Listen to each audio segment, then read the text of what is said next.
welcome to June's Bookorama. I'm June Thomas. Let's talk about bars. When I sat down to write my book, A Place of Our Own, 6 Spaces That Shaped Queer Women's Culture, there was one place that I knew, without a doubt, definitely belonged in the lineup.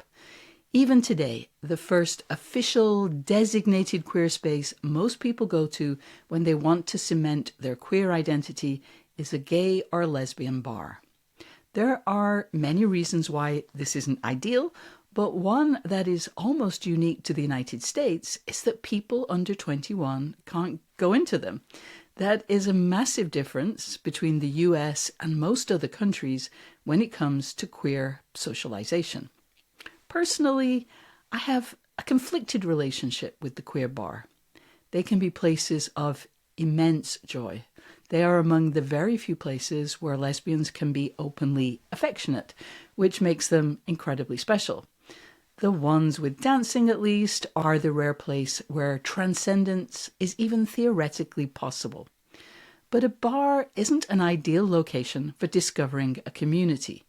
They're loud, they're dark, and since it's difficult to, talk, they put too much emphasis on superficial considerations. That's true of bars of all kinds, of course. In recent years, there's been a ton of coverage of how lesbian bars are disappearing. I'm not so worried about this myself, but it is definitely worth asking why, as of early October 2024, there are only 34 lesbian bars in a country of about 345 million people. There are some obvious, you might say stereotypical explanations. We have less disposable income. Part of the U-hauling aspect of lesbian culture is that women tend to become very home-focused when they get a new girlfriend. And overall, across all sections of the population, people are going out less these days. So all kinds of bars are closing. All of these things are true, but I do think there are some key ways in which lesbians' desire for our own spaces clashes with the commercial imperatives that are necessary for businesses to thrive. This is changing as our sense of identity is evolving, but traditionally, lesbians didn't want anyone except lesbians in our bars. A lesbian bar was a lesbian bar because lesbians drank there. Women went to them because they knew they would find other lesbians there. But the only other people who wanted to be in lesbian bars, maybe even more than lesbians, were straight men. There are countless stories from lesbian history of bar operators really struggling to keep men out. Legally, you can't exclude people from public accommodations. If they're sober and of age, you must let people into a bar. In New York City, bar operator Elaine Romagnoli's place, Bonnie and Clyde, was right across the street from a New York University frat house. She said it was almost a game for fraternity members to try to get into the bar. She set a dress code. Men had to wear a shirt and tie to get past the door. But she couldn't arbitrarily ban men from the place because they could and did file complaints. Romagnoli had to deal with those complaints all through her career, and the New York bar The Duchess lost its license in 1982 because they were found to be excluding men. I should say, I'm really not comfortable suggesting that it's okay to exclude a particular segment of the population from a public place. That is a very slippery slope. At the same time, it's hard for me to get too mad about women from that period wanting to keep straight men out. To say the least, straight men had no shortage of bars they could go to in New York City at that time. They had literally thousands, but they wanted to be in the 5 to 10 bars that lesbians had. So what could bars do to counter this? Well, Elaine Romagnoli had an innovative solution. She basically made her bar look bad. She let trash build up outside. She covered the windows with flyers. If you didn't know what was special about this bar, you would not go there. But if you valued what was inside, you wouldn't care about the outside. As you can see from Bonnie and Clyde's holiday card from 1978, Romagnoli had a sense of humour about it. To put it mildly, though, this is no one's idea of good business practice. I also think it's not terribly good for lesbian self-esteem. Is this what we deserve?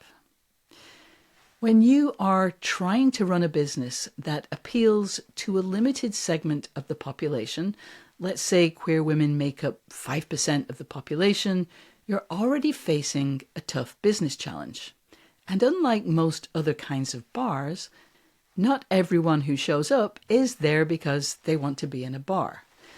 To share another story from the long career of Elaine Romagnoli, in the 80s and 90s, her New York City bars typically had a cover charge.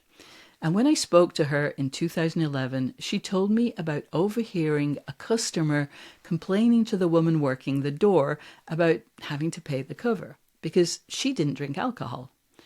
Romagnoli told the non-drinker, "I can fill this place up with people who don't want to spend money. That's not why I'm here. I have a landlord. I have bills to pay." In other words, what the owner needs in order to stay in business, to have customers spending money, isn't exactly or necessarily what customers want, which is to have a place to meet women, flirt with them, dance with them, make new friends, and maybe to drink. Ultimately, the draw isn't the beer or the bartender or the pool table or the decor, as great as those things may be. It's that you know you will find other lesbians in that place, which is a rare thing. I also think we set almost impossibly high standards for our bars and businesses. As I said, there are currently just 34 lesbian bars in the USA, and only 5 US cities have more than one.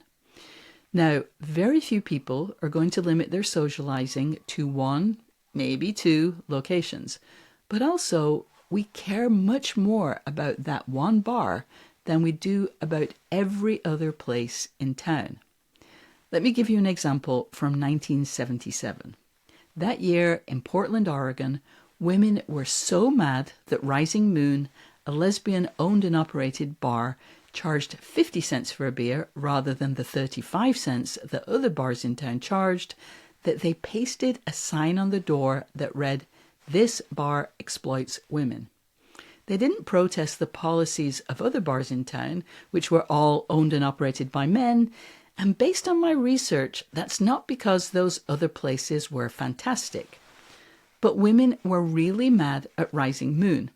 When a local feminist publication asked the owners to justify their prices, they had a good explanation. As a new business, their costs were higher than those of established bars that had already paid off their loans and owned their own equipment. The biggest challenge, though, was the bar's limited clientele. The owner said, "If we had all kinds of people coming in here, we could lower the prices and make some money." But once again, their customers would only patronize the bar if it were as close to women only as they could legally get away with. So bar operators have to deal with the economic challenges of running a niche business and with women caring so much. And I have to say, that hardly fills you with a desire to get to work in the evening. I could talk more about the awkward tango of lesbians and capitalism, but I'll keep that for another video. I would love to hear your thoughts about lesbian bars, the good, the bad, and the trash strewn in the comments below. And if you have any questions about my book, A Place of Our Own, 6 Spaces That Shaped Queer Women's Culture, the comments are also a fantastic place to ask them. Thanks for watching. I'll see you next time.